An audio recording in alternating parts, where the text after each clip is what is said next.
আসসালামু আলাইকুম। এলিসাস কুকিং রেসিপিতে সবাইকে অনেক শুভেচ্ছা জানাচ্ছি। ঈদে আমরা অনেক রকম স্পাইসি খাবার খেয়ে থাকি, সেই সাথে খাবারগুলো থাকে অনেক তৈলাক্ত। এই খাবারগুলো খাওয়ার পর অনেকেই 1 কাপ দই খেতে পছন্দ করেন।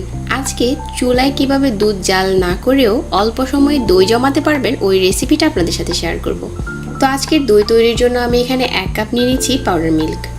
তারপর আরও একটি বাটিতে 2.5 কাপ নিয়ে নিচ্ছি গরম পানি।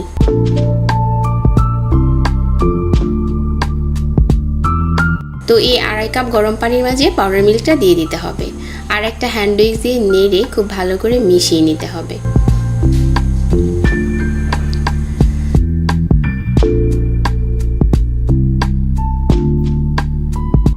যখন মেশানো হয়ে যাবে এখানে 1/4 কাপ দিয়ে দিতে হবে চিনি।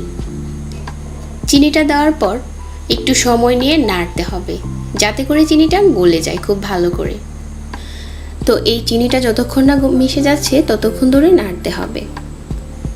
তো আমার এখানে চিনিটা মেশানো হয়ে গেছে। তারপর এখানে আমি দিয়ে দিচ্ছি 1/4 কাপ মিষ্টি দই। চাইলে আপনারা দইটা টক দই দিয়েও বসাতে পারেন, তবে আমি টক মিষ্টি দই দুইটা মিলিয়ে দিচ্ছি।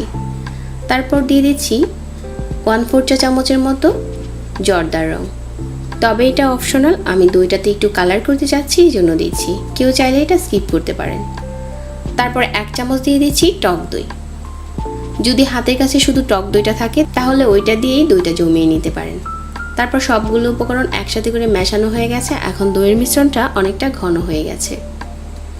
তো এখন আমরা একটা কাপে নিয়ে নিচ্ছি আর সবগুলো গ্লাসে ঢেলে দিচ্ছি।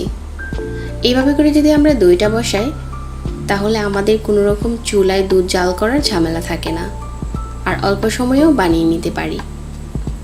তো এখন যদি কেউ চান এই দইটাকে 1 ঘন্টার মতো চুলাতে অল্প আঁচে জমিয়ে নিতে পারেন, তবে আজকের দইটা আমি সনাতন পদ্ধতিতে তৈরি করছি। এর জন্য আমি 4 থেকে 5 ঘন্টা একটা গরম জায়গাতে রেখে দেব। এখন যেহেতু গরম, তো 4-5 ঘন্টার মাঝে এই দইটা জমে যাবে। তো ফিরে আসছি 5 ঘন্টা পর। দইটা যখন জমে যাবে এই দইটা নর্মাল ফ্রিজে রেখে 2-3 দিনের মতো খাওয়া যাবে। তো আমাদের দইটা এখন জমে গেছে। তারপর একটা দই আমি আপনাদের সাথে কেটে শেয়ার করছি, যেটা ভিতর থেকেও কত সহজে তৈরি হয়ে গেছে। চুলায় কোনো রকম দুধ জাল করার ঝামেলা ছাড়াও অল্প সময়ে এই মিষ্টি দইটা তৈরি করতে পারবেন এবারের ঈদে। আশা করছি রেসিপি ভালো লেগেছে। সবাই অনেক ভালো থাকবেন, আর এতক্ষণ ধরে দেখার জন্য অনেক ধন্যবাদ জানাচ্ছি। সেই সাথে বিদায় নিচ্ছি। আল্লাহ হাফেজ।